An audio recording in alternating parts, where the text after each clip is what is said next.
So my 99-day trip was an idea that very slowly came to me.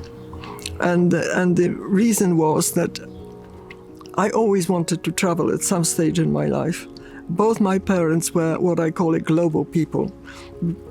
Before the Second World War, both of them were working in America. That's where they met afterwards.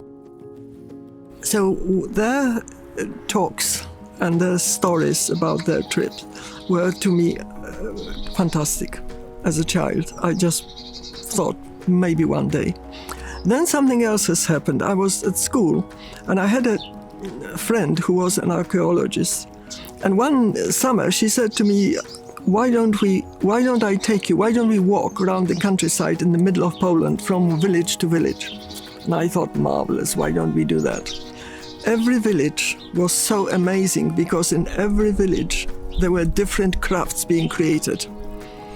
In one, they were doing cutouts, beautiful, colorful cutouts, which they used to decorate the walls of their huts.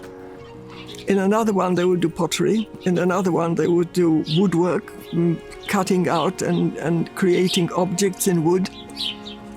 And we slept in the barn on the heap of straw when we were not walking and meeting people and so on. So my experience of my parents and my walks around the countryside in Poland and seeing how creative people are and can be, I think they stayed with me.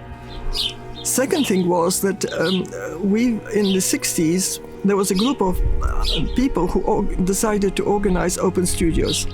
That was the first initiative of open studio of artists and craftspeople. And of course, once you do that, you've got a lot of visitors. And the visitors are from all over the world. And I was also at the stage, my children were independent, they were free, they lived their own life. Alexander and Barbara, they went to do their own thing. And I was teaching, and I took time off. I decided I've got friends in different countries who will be glad to see me, and I'll be glad to see them.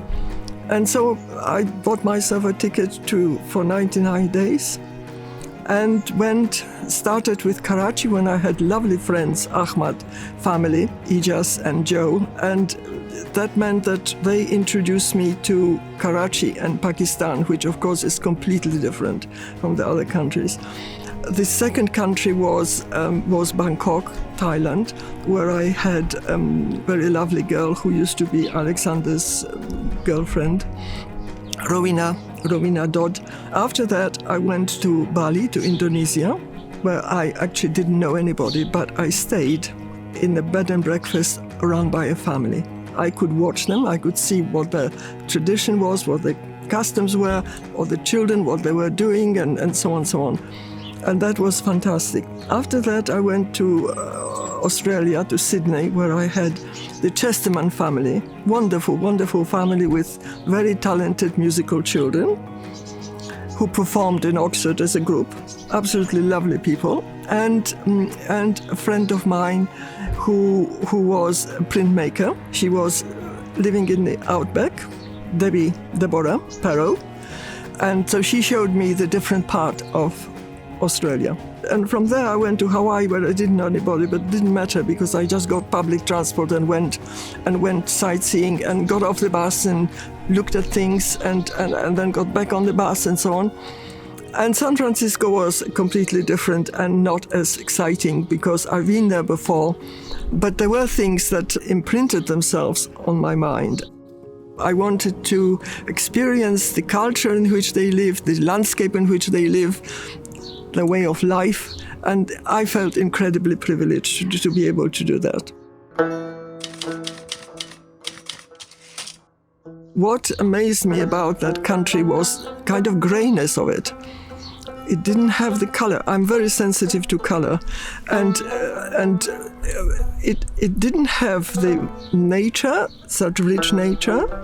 It had a lot of deserted kind of bleakness, but it had crafts. It had people were making huge pots to carry their water and their things on and so on. And I had an exhibition there. I took some prints with me, and Josephine Ahmad very kindly with her husband organized it in a gallery, and we went to the markets, different markets divided into sections for pewter work, for textiles, for pottery, and I wanted to see the market because it was so divided into different sections and fascinating, very colorful. And I wanted to buy Barbara, my daughter, earrings. And I was discussing the earrings, the man was showing me the choice of earrings that I could have. And just when I was doing this, a woman came out from behind with her daughter, and she was wearing a costume, and she looked so incredibly colorful that I took a camera out completely spontaneously from my handbag, and I wanted to photograph them. Just when I was about to photograph, she started screaming on top of the voice, and she picked up a stone, and she was going to stone me. She was shouting and so on. Apparently there is some belief that you mustn't photograph, that it brings bad luck and this kind of superstition. She was screaming on top of her voice, and I had this sudden remembrance that I've got a film in my handbag. So I put my camera into the handbag and pretended that I was doing something, picked up that film, and I unrolled it so that this empty film was unrolled in front of him, and the men were telling her, yeah, it's all right, there is the film, that, there is no picture and so on, it's okay. The second adventure we had, one night we went to look at the huge turtles coming out to lay eggs. And of course they come at night, so it was dark when we went there. Josephine had a driver and a big Land Rover car, and we took her children and another 2 children. So we were quite a little group. We went to the beach. The driver stayed with the car, and we sat on the beach, on the dunes, and watched those huge turtles coming out. Not very far in the distance, there were men. They were all wearing these white tunic and trousers and so on, and they were round, and they were sort of slowly coming round us, and Josephine noticed them, and Josephine said, we've got to go very fast back to the car, because the driver hasn't got a gun with him. So we did run. We really ran through the dunes. I took my sandals in my hand, and we took the children and ran very fast. And we saw that the guys were running after us. So we obviously were in danger. We dashed into the car, and the driver saw us coming, and he put the engine was running. We jumped into the car, and he drove us off very fast, while the guys were not very far away from us by then. I think what touched me very much was the fact that there was this great discrepancy between the rich and poor. And I found this very heartbreaking. I just by nature, I like cemeteries. When I'm in a particular country, I go and visit a cemetery, because that explains to me or tells me something about the culture of the people, how they relate to the departed. And the cemetery outside Karachi was completely amazing. The richer you were, the more beautiful this structure in your memory for the departed is. Huge things with kind of sculptural things on top of it with beautiful sandy stone. And then next to it, you've got the poor man's grave, which is just a heap of pebbles. Nothing else, just a heap of pebbles. So the cemetery that very often shows you how divided this society is. And from there, I went to Bangkok. Rowena was waiting for me, and I immediately got involved with the place where she lived, which was incredibly overcrowded, tremendously colorful, very, very scented. The scent of that city was completely amazing. I found the coloring in every city I went completely different. And Bangkok was incredibly rich, a lot of gold, tremendous lot of gold, and it had these gorgeous temples, Buddhist temples all along the river, and the whole of that, they were like huge sort of pyramid structures covered with mosaics of pottery.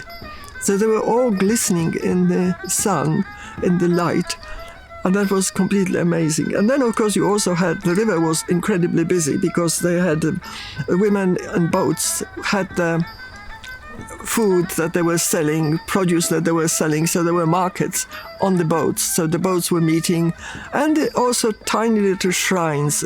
Somewhere in the middle of the crossing there would be a very decorative shrine, and they would have flowers that they would make garlands and decorate the elephant with it, and have lights on it, and then they have some beautiful dancing going on around the shrine. So I think Bangkok was enchanting for me. Rowena suggested that we should get on a local bus and go to the place outside, which is called Ayuga, outside Bangkok. It used to be a very old city, but it was actually a beautiful jungle, tremendous jungle with trees that orchids were climbing up the trees, of beautiful color orchids. And all the houses were on stilts. So Ayuga was spectacular for me from that point of view, because you suddenly went into the past, the history of the place, and you saw in this very, very tall grass and beautiful greenery everywhere, so huge figures of Buddha lying down on their sides, often asleep. And I found this was so charming, so beautiful. And children were running around, and the mothers were up on the first floor in their houses calling them and so on. And it was just enchanting and beautiful. So different from Bangkok, which is an incredibly busy, noisy, hot place.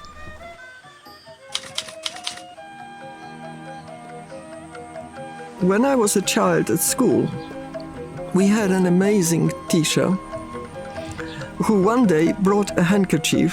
For every one of us had a handkerchief and wax, and she heated the wax and she said, "Now you're going to learn about doing wax images and with wax on cloth. You apply to the handkerchief the hot wax, then you scrunch it, then you dip it in cold dye, then you take it out, then you dry it, then you remove the wax, and you've got this amazing texture, which to me was always terribly exciting."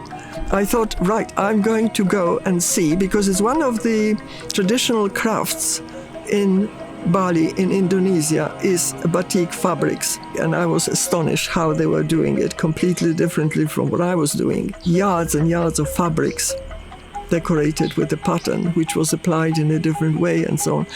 Apart from that, they had this fantastic tropical forest, which was absolutely beautiful.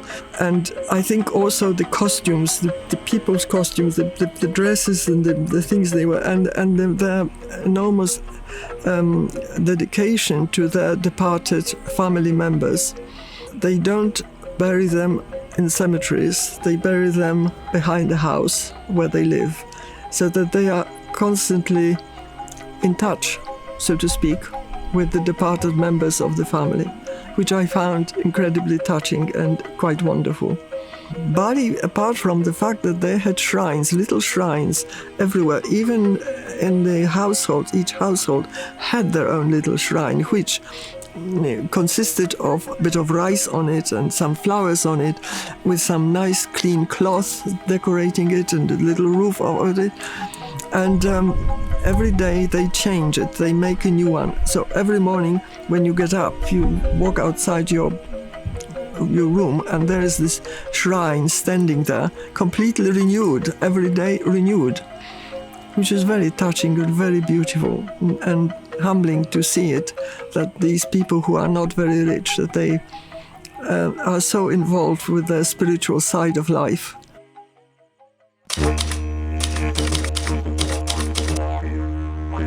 When I got off the plane, I actually had a feeling that I'm somewhere underneath the globe, just at the bottom. It was that kind of strange feeling. Don't ask me why, it just happened. I just saw this, I just felt it. Astonishing. Sydney is beautiful, and I took long walks. I went to the park. I met a very old Aboriginal guy who was there with his boomerangs, and he was showing people how to throw boomerangs. So I bought a boomerang from him, and he showed me how to throw a boomerang so that it will come back. Went to see the Sydney Opera, of course, as well. And from Chesterman's home, I went to stay with my friend Deborah Perrow, the printmaker, friend artist, who was living in the almost wilderness in an old cabin, and that was lovely because she took me around the countryside. We walked, we saw the wallabies, we saw the emus, we saw the old beautiful empty beaches, so completely amazing, like out of this world. The Aboriginal art was, to me, very, very interesting and very special. Some of the Aboriginal drawings, which then inspired me to do some drawings on the plates. And of course, the wallabies and the little kangaroos and so on were so sweet, so different, and don't exist anywhere else in the world. I got on a bus and I traveled by bus to Adelaide, which took about 12 hours from Sydney. And you go through these immense spaces that are just brown sand and rolling grasses that turn themselves into balls and are pushed by the wind around. Absolutely amazing. Just feeling of space was astonishing. Huge skies and huge sandy spaces, and from time to time some small mining town that no longer exists, but there's still Aboriginal people sitting around doing nothing and feeling sorry for themselves, and it was quite sad to see them there. I found drawing fascinating, and I've made a set of plates that were based on the Aboriginal art, Australian art, and also I did that 2 big wall hangings that are very much part of my experience in Australia.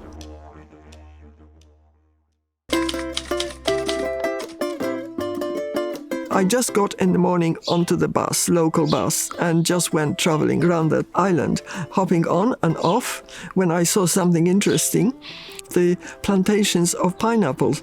I had no idea that pineapples grow like cabbages on the ground. And that there were women with heavy gloves trying to cutting off the pineapples and picking them up.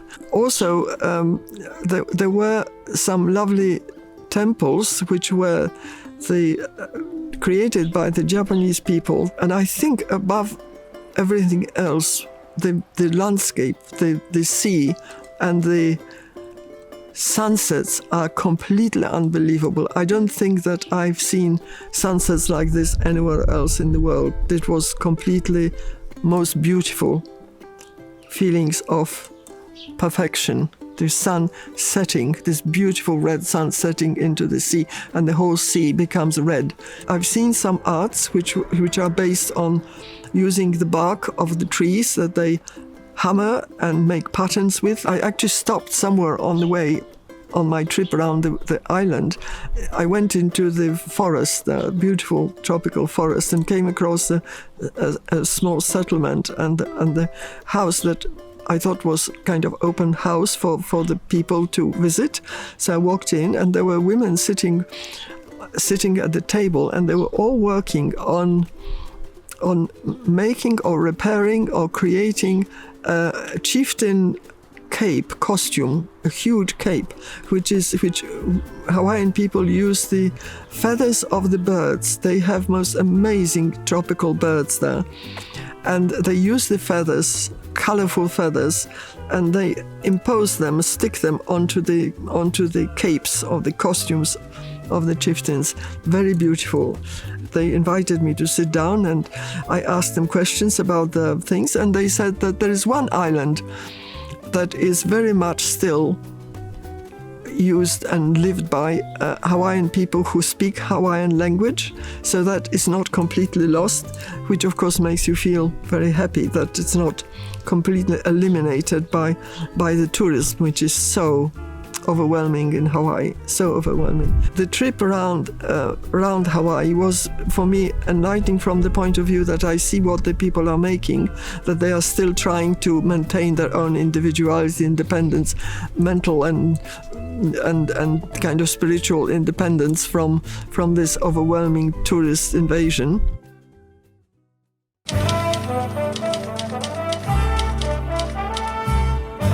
The two things in San Francisco which I found absolutely amazing was the amount of contemporary art that is incorporated into the buildings, whether it's offices, housing, also a lot of nature incorporated. So they had a lot of plants that were growing up the walls and so on. Very beautiful. The shore was absolutely full of rubbish. But it wasn't just ordinary rubbish, there were ropes. There were huge pieces of wood floating. There were pieces of buildings floating. Walking there, I thought that actually, if one wanted to build a house using all this stuff, collecting all this stuff from let's say 2 kilometers of the coast, and then putting it all together, it would be amazing because they had everything there. What happened as a result of my trip is that I became aware of the fact that you can use throwaway objects and found objects and create something with it. And that's what happened to me when I came back. I was using driftwood. There is a composition with pieces of broken windscreen, which I picked up along the road here where I live. Artists are now using objects and things that they find that can be thrown out, but they don't have to be thrown out. They can be made into a interesting visual object, become part of their creation. It's called reclamatory art. Coming home from my trip was incredibly traumatic. I was still living in the magical world of my travel, and I was home, and I wasn't sure what I'm going to do. I knew I have to go back to my teaching because I got a break for my trip from my teaching, so I had to go back to my teaching. So that was something that was solid there. That was waiting for me, that I can get involved in. And then I think gradually I started thinking, what am I going to do? Which parts of my journey am I going to use for my work? So I started doing some prints, some drawings, some little bit of painting and so on, but it just was very, very slow. Because I think because of the impact of the magical experience was still so much with me. I couldn't break away from it. Also, another thing I did is I immediately got all my slides organized, and I invited friends. And I showed my friends my trip through the slides, which they found fascinating. Also, the slides from my trip to Hawaii and some music added to it. I did it as a session in my college, and I invited the members of the staff, and I said, you come, I will show you some slides, and I'll give you paper and paints and so on, and I'll put the music, Hawaiian music on, and I want you to see what you can do on pieces of paper. Can you be inspired by this visually and listening to the music, and can you do something with that? And they enjoyed it very much. They had great fun having a session like that. So I was trying to share it with friends and with colleagues because it was so wonderful, and I wanted them to have a bit of that experience too.